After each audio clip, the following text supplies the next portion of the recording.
के करतों सिंगार हुआ, मैया दुर्गा जी के करतों सिंगार हुआ।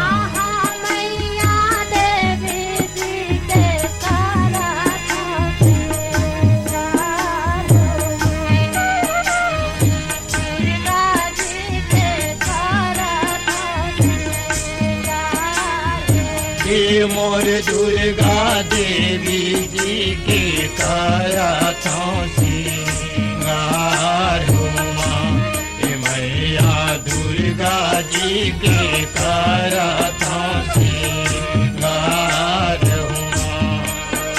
ये चोटिया ना गूथे मैया बेलाया चमेली, गले गूथे मंगरा के हार, गले गूथे मंगरा के हार। ये चोटिया गूंथे मैया बेलाया चमेलियो, गले गूंथे मोंगरा के हार हुआ, मैया गले गूंथे मोंगरा के हार हुआ। मोर दुर्गा गले गूथे मंगरा के हार, गले गूथे मंगरा के हार। हे मोर दुर्गा गले गूंथे मोंगरा के हार हुआ, मैया गले गूंथे मोंगरा के हार हुआ।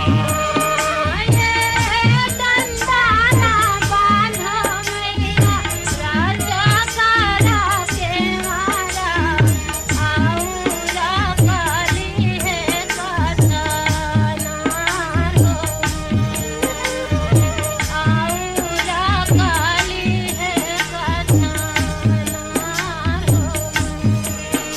हे डंडा न गूंथे मैया राजा कर क्यों आओ रखली कठ नार हुआ, मैया आओ रखली कठ नार हुआ। मोर दुर्गा आऊरा काली है कथनार हो,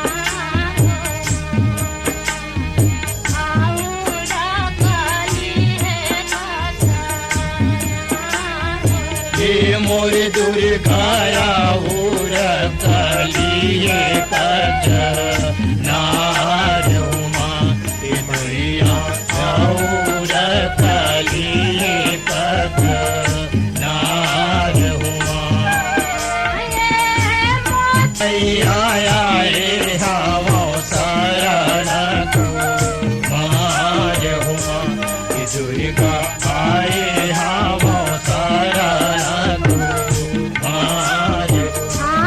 मैया दुर्गा जी के करतों सिंगार हुआ, देवी जी के करतों सिंगार हुआ। हे मोर मैया देवी जी के करतों सिंगार हुआ, मैया देवी जी के करतों सिंगार हुआ।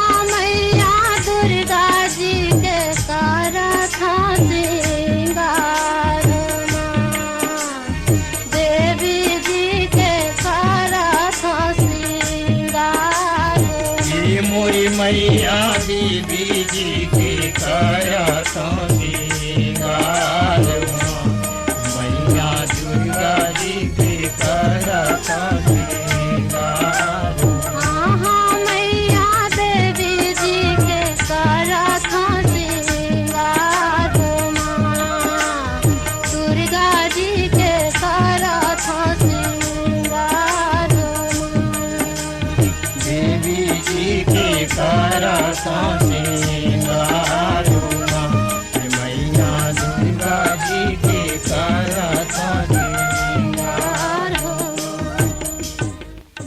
यदि आप अपने आवाज को नया आयाम देना चाहते हैं तो चले आइए डिजिटल मल्टीटेक रिकॉर्डिंग के लिए अल्पना स्टूडियो, कैलाश साउंड जंजीर 8462045745 8462045745। अब संगवारी हो ये जज गीत आप मला कैसे लगी मला कमेंट करके बता दे हो। और इसने सुंदर सुंदर जज गीत सुने पर हमारे चैनल मोर बोला आप मन सब्सक्राइब कर लो और साथ में बेल आइकन भी दबा दो ताकि हमारा आने वाला वीडियो के नोटिफिकेशन आप मन तक सबसे पहले पहुंच पाए। तो चलो संगवारी हूँ मैं जाता नवा वीडियो की तैयारी करे बर। जय हिंद, जय छत्तीसगढ़ और छत्तीसगढ़िया सब ले।